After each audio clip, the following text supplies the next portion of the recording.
Hello everyone, my name is James Collyer. I'm head of sales at Brooks Macdonald, and welcome to the latest podcast. I'm joined again by Will Hobbs, our Chief Investment Officer. Will, delighted to see you again. It's been a couple of weeks since we chatted, but that's a long time in markets these days. In politics, in markets, and everything. Politics, markets, football, yes. The weather. Yes. We'll cover a lot of ground today.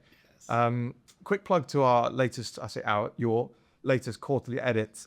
Link will be in the below for our viewers at home.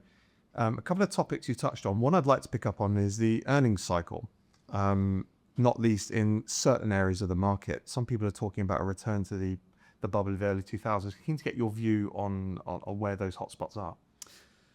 Yes, and thank you for giving it a plug, James. Yeah, so it's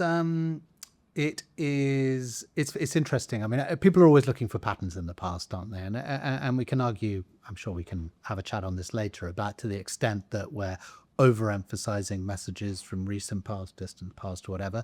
But I think what you're trying to do at all times in investing is imagine a future pie of cash flows that's going to be generated from the various activities that companies are engaged in at the moment, from selling us stuff, products, services, all the rest of it.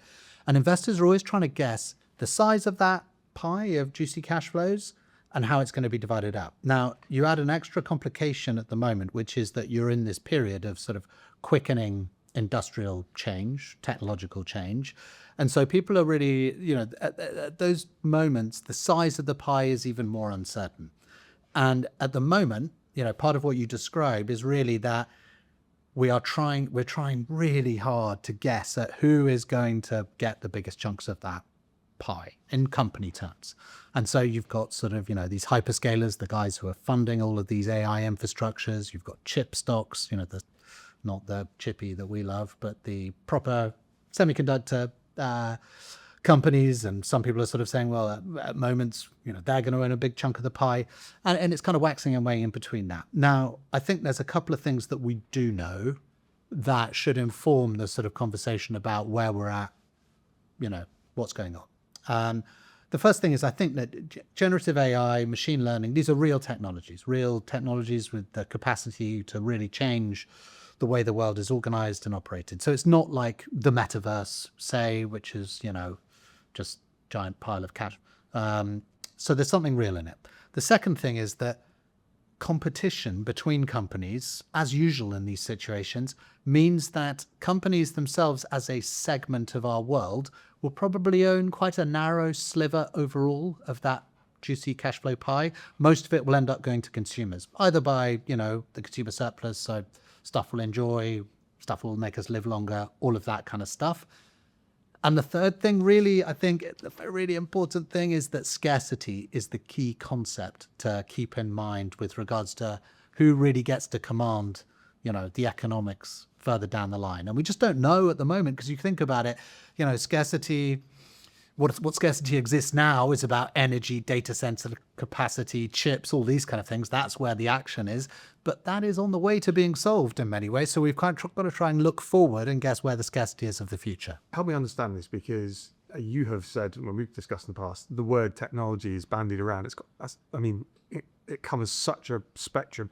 Where is the narrowness? Because I saw a stat the other day in the US market. It was, I think 78% of companies on Tuesday actually fell in value in market cap terms. And it was a buoyancy from semis in particular. When we say AI, what exactly do we mean these days? Oh, it's a good question. And probably this podcast is not long enough, and, we treasure our listeners, so we don't want to inflict it on them too much. But you're right in thinking about, and we discussed this a little bit before, but right now the idea of AI is, I think, poorly defined.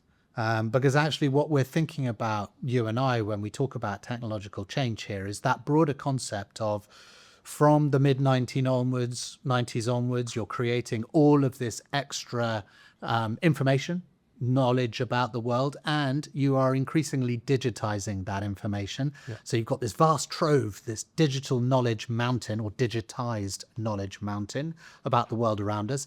And if you then think that growth is combinatorial, so what you're doing is you're combining building blocks of knowledge to come up with new outcomes and new products, new services. The fact that you've now digitized that world and you are increasingly deploying algorithms and various other tools to try and understand and experiment with those building blocks, that should mean that the growth and the exciting bit should come quicker, that we make discoveries quicker, because we're now generative AI, machine learning, your AI question, they're part of that story, but they're part of a much wider sea of change in a sense. And that is why, in a way, the talk about AI is very narrow. And right now, like I say, we're focused on these bits of scarcity. So, we're simply not manufacturing enough memory chips, for instance. We haven't got enough data center capacity. We're struggling to work out how we give sufficient energy to these, data centers to keep them going. But those are problems that, in a way, are on the way to being solved to a degree, maybe not the energy problem, but it's a little bit like the idea that, one year a farmer sees that wheat prices go through the roof, and so next year he or she just plants more wheat. Therefore, the price comes back down because you've now got enough of it. It's a little bit of a simplistic example, but you're seeing that across the tech space. And it's not all of this stuff is as elastic as each other. So it's not, you can't just plant a memory chip field and suddenly you're awash with them. But I think that gives you a sense that at the moment the market is wrestling with where the scarcity is now, i.e. memory chips, some of the supply issues. And we've got to try and think a bit further down the line is what are the things that this new technology is going to make scarce once it starts being adopted by institutions like ours, in terms of how we reorganize processes around this more incredible technology, how the advisors that we're speaking to now, how they use these technologies to supercharge their ability to speak and serve more clients, to help more people with their finances, all of those kind of things. But for asset allocators, investors, institutional retail, what exactly are people buying? In the early parts of my career, I grew up in a discounted cash flow, fundamental driven business. But these are accounting multiples people are buying here, to your point, without really any visibility on what the prize will be and who the wins will be. So how do you navigate that? Yeah. Well, it was ever thus to a degree. I think that's the thing is that always with markets, you're buying, what in financial wonky terms we call a call option on future human productivity, i.e. what you're doing is expressing a positive view on humankind's ability to make more stuff and get better at using that new stuff. That's the idea of markets in themselves. And by buying into these in a general way, you're basically saying, I want exposure to the world economy because I think the world economy is going to grow over the next 5-10 years, the time when I hold these investments. What's going to drive that growth? It's not population growth. It's about efficiency. It's about how we introduce new technology to give us superpowers. So in a sense, the nature of the conversation is no different to the past. It's just that at the moment, what you're seeing is that the world is applying certainly quite high multiples or quite high potential, allocating quite a large part of that pie to certain areas in the world, certain parts of the system. And it's up to us, getting to your point, in a way, to work out how much of that is pure hype, what real is there under there, and where are the areas which aren't hyped enough? Where are the areas, going back to the previous question, where the new technology is going to be applied and create giant opportunities for more profitability, more revenues, all of those kind of things, which is not quite recognized. And you can think about one of the areas, for instance, is the idea that if you think about this technology, these technologies, machine learning, generative AI, they have the capacity to turn companies that are enterprise data rich, so companies that have got lots of interesting data about their consumers, customers, all those kind of things, but are revenue poor. And in a sense, this is about potentially monetizing those databases of information. And you mentioned the word productivity 2 or 3 times there. I want to link this to the economy. One thing I wish I'd asked you last time we met, and it's one of those moments on the way home I realized I should have asked it. You were vocal about the concept of GDP as a post-war narrative and the quality of surveys lower they might be these days. When it comes to the UK, for example, how do we know if we're moving in the right direction then? What are you looking at specifically? It is a great question, and it is not very easily answerable in truth. And there's a mixture of stuff. I mean, I guess, as you and I were talking about before. So, I mean, I've been on the road a little bit this week and up in Leeds, as an example. And, the narrative that we hear a lot in London financial services in particular is that whatever tiny amount of growth there is in the UK, it's very much hogged by the southeast. Now, I travel a lot around the UK, as do you. And that's not the sense I get at all when you look at kind of increasingly vibrant city centres in places like Leeds, lots of construction, lots of activity, even sort of sports cars and all those kind of things. That's just little sort of soft touches. Now, you don't, the qualitative information, you've got to be quite careful how you use it and apply it and extrapolate it. But if you put that in, I think, with some of the other factors that I think the UK indexes quite strongly in terms of some of the service sectors, which I think will be quite powerful in the road ahead, you can probably be a bit more optimistic about the future of the UK economy. I would also say that even just the measured aspect, you're already seeing an acceleration if you start looking at the trend and take account of the fact that, and this is where you get a little bit wonky, so forgive me, but it's really important. And this is something called the labour force survey. So a lot of economists have been looking at a particular measure of the size of the workforce based on a survey, which even the providers of that survey are saying, this is trash. And actually, if you use the HMRC data of registered taxpayers as such, people who are actually earning money, plus some self-employed, you can already see that on a per capita, per person basis, the UK economy has been starting to accelerate, but it's just not a narrative people want to tell. People have got too locked into the idea that the UK's trashed, our future is screwed. We love talking about our own demise, all that kind of thing. So, but living standards, and I get that it's GDP per capita based here, but they have fallen in the UK. Is that fair? Well, so there's a couple of things here. Living standards are a very subjective measure. Over long periods of time, you can look at things like human heights, nutritional content, all those kind of things. And, there's a number of aspects to it. One is distribution. And what we can certainly say with a great deal of kind of sadness is that some of the UK's development over the last few decades in particular has been extremely uneven geographically. Right. So you can say that, in Kingston upon Hull, famously, your healthy life expectancy is in the mid-50s versus, down in the southeast where now it is, sometimes 10 to 20 years more than that in terms of healthy life expectancy, which is shocking. So the distribution of growth is possibly something to be wrestled with, and that's something this incoming government is thinking about. I say incoming administration, so we hear. But the overall story, I think, is better than feared. It's not to say that the cost of living crisis and the various sort of bits of it haven't been real, but if you look at real wages, they've actually been growing positively now, even including the COVID pandemic. And it's the bottom households in terms of income distribution that have been enjoying the fastest real earnings growth. So it's a very sort of mixed and muddled story. And I often think people want to just be able to say yes or no answers to questions that are qualitative and very complicated. And what I would sort of probably be comfortable saying is, and again, it gets back to that story we're talking about. So forgive me for a second, but and I can't remember if we talked about this last time, but I'm going to say it again because I think it's important. Imagine you get home last night and and I'm imagining an hour in your life, and you put the dishes in the dishwasher, the house is trash, full of clothes, you put all the clothes in the washing machine, you go onto the internet, maybe you do the interwebulator, you do a bit of work online, book a holiday, and you maybe order some food from Deliveroo or wherever else, nice restaurant nearby. Now, within an hour, you've got clean plates, clean clothes, you've got food from a delicious restaurant nearby, you've done a bit of work, and you've maybe booked a holiday. And you've got to think, how long would that hour have taken you 10 years ago? 50 years ago, 100 years ago. Now, 100 years ago, your entire day would have been occupied with just the white goods chores. Now, with a smartphone, internet access, and some white goods, which, remember, is available to an overwhelming majority of the planet in developed world terms at the moment. I mean, what is it? Half of households globally have a smartphone now.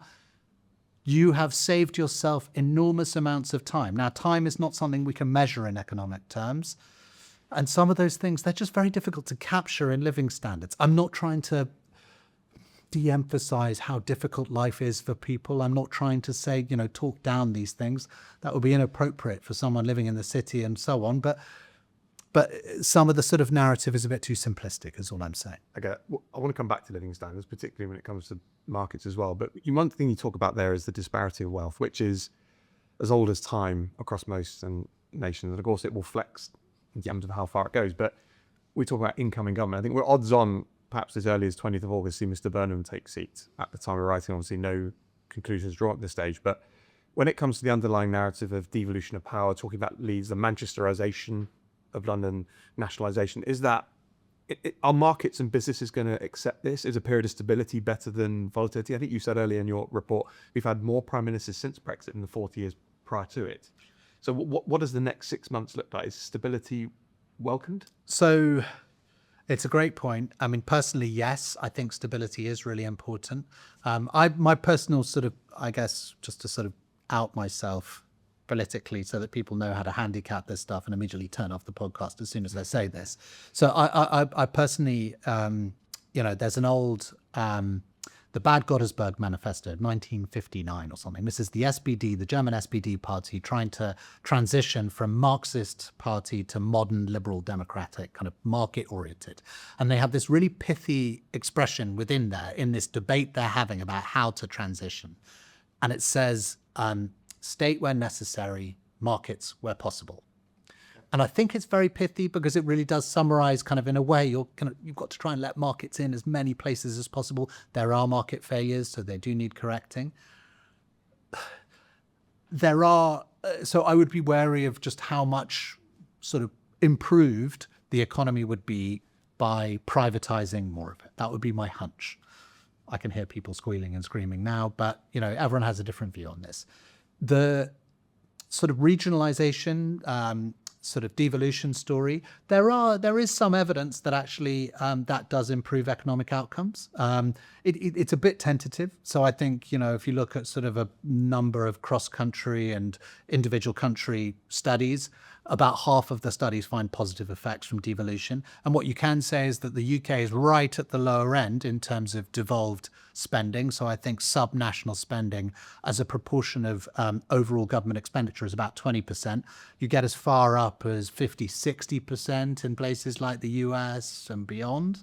So there is room for that to happen, but you lose some of your national kind of, efficiencies as a result. How that gets paid for, the problem you have a little bit is because, again, part of the blood sacrifice on the campaign trail from Prime Minister Starmer, nearly former Prime Minister Starmer's effort on the campaign trail, they made this kind of blood sacrifice to get into office, which was, we're not going to touch, VAT, national income, so on.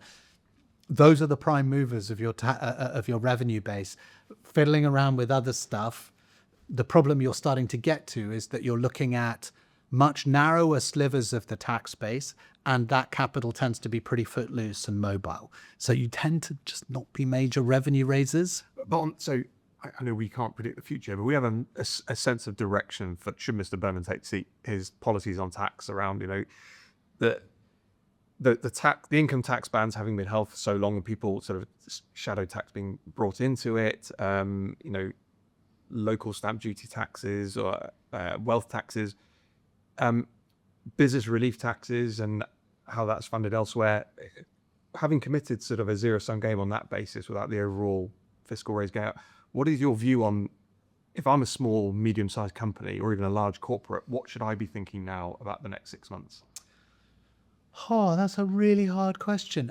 In reality, like you say, this is the reason why you want as much visibility as possible as a company. And all of the CFOs and so on that you and I have spoken to down the years, most of them are not looking for tax giveaways or this, they're just saying like, let me plan so that I can, deal with all of the uncertainty of being a company and competing and all of those kind of things outside of that. And this at the margin maybe takes away from that. But my argument, I guess, would be that your ability to materially uproot the entire tax system, even if it does need reform, is probably a little bit overestimated here. Those could be famous last words, but we should get one of our amazing tax experts in here, and they can talk much more knowledgeably about the distributional side of things. All I would say is that the degree of, the level of marginal taxes is not actually overall that relevant to long-term growth, the trend in growth. It can help the distributional story. And yes, there are extremes when you go to, 90% marginal taxes or right at the bottom. Yes, you can find big differences, but in the middle chunk, still where we are. And we've got a very large, taxes as a percentage of GDP are large, thanks to, recovering from the pandemic, the GFC, all those kind of things in most part. But my suspicion is that will sort of edge down over time anyway, just because absent a crisis. Anyway. Speaking of crises, yes, I know variety is the spice of life and we want different topics, but it'd be remiss of me not to comment on a sad escalation between the US and Iran again. It's very hard for you to write something as a CIO only for it to be 2 days later changing. So what is your latest take on this? I'm not necessarily, can't put you on the spot and say, when is the next ceasefire, when is resolution, but it's just glad about that.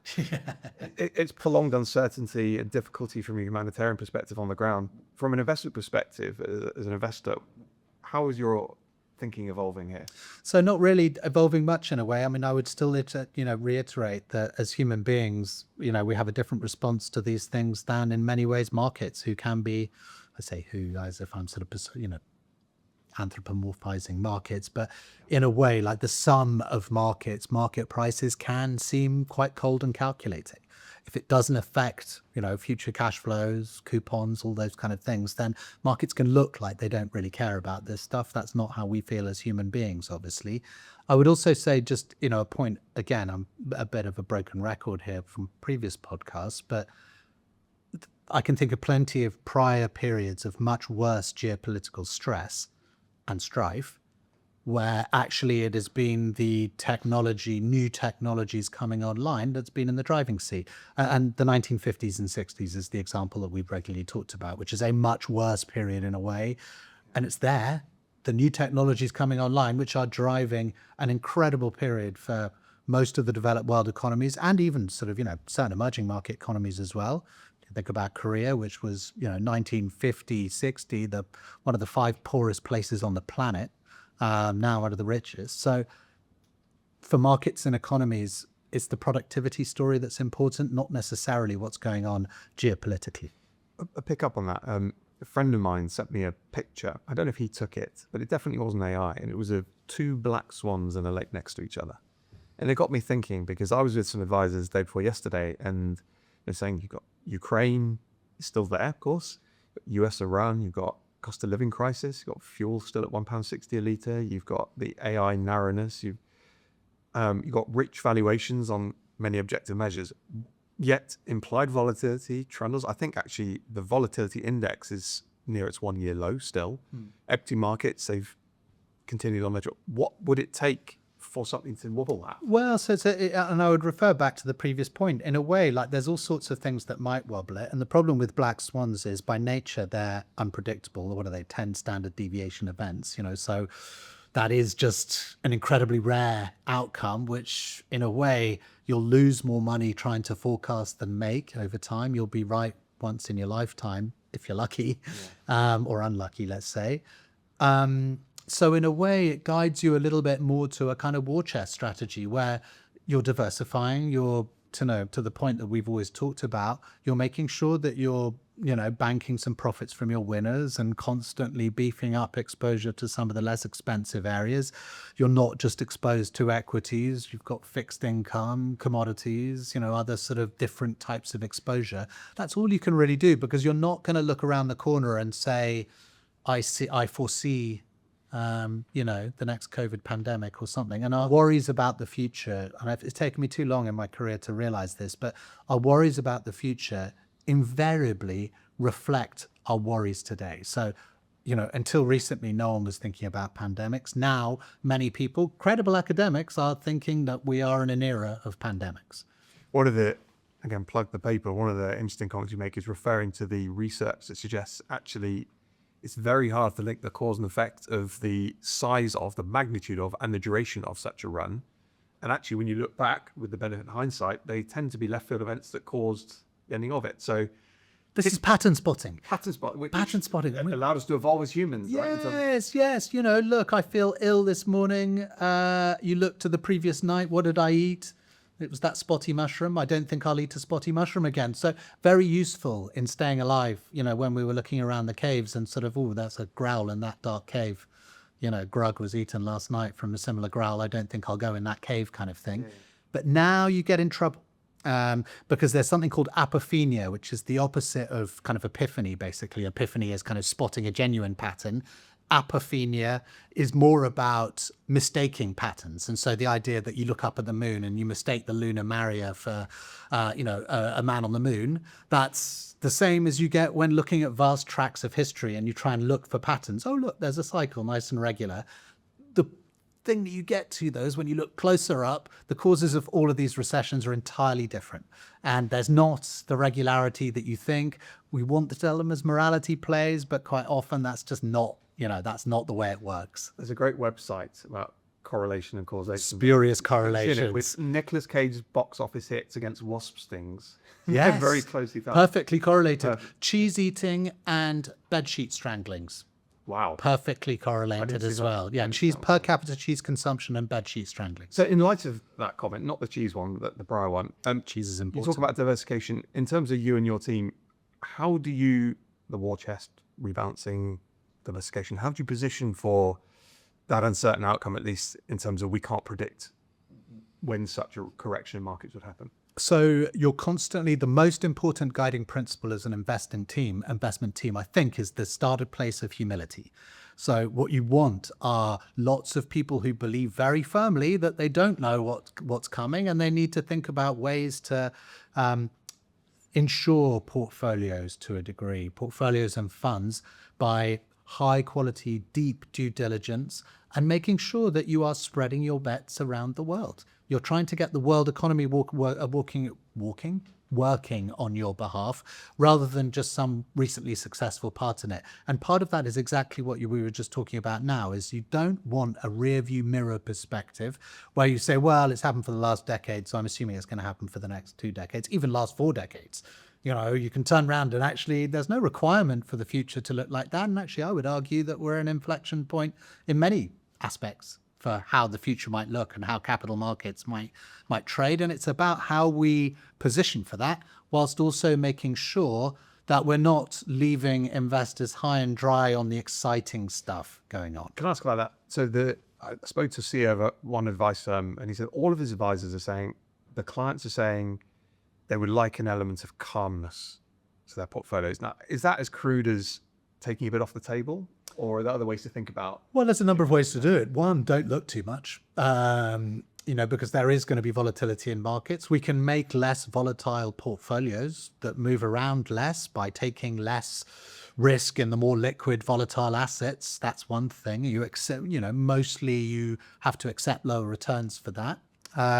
The other thing I think that is important is just, as an investor, you don't want to be, we are taking the stress and hair loss off your shoulders in a sense.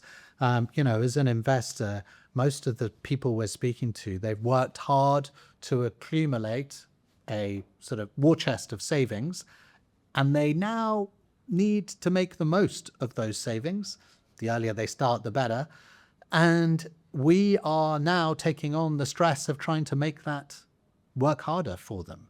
And part of that is, we have to watch every single nanosecond of the day and think and stress about it all the time. But in a sense, we don't want them to. So what we're asking our many treasured clients to do is to trust us to a degree. Trust us because our past track record is strong. The guys have done a great job over many, many years. A decade even, looking back, that's the real time frame that matters.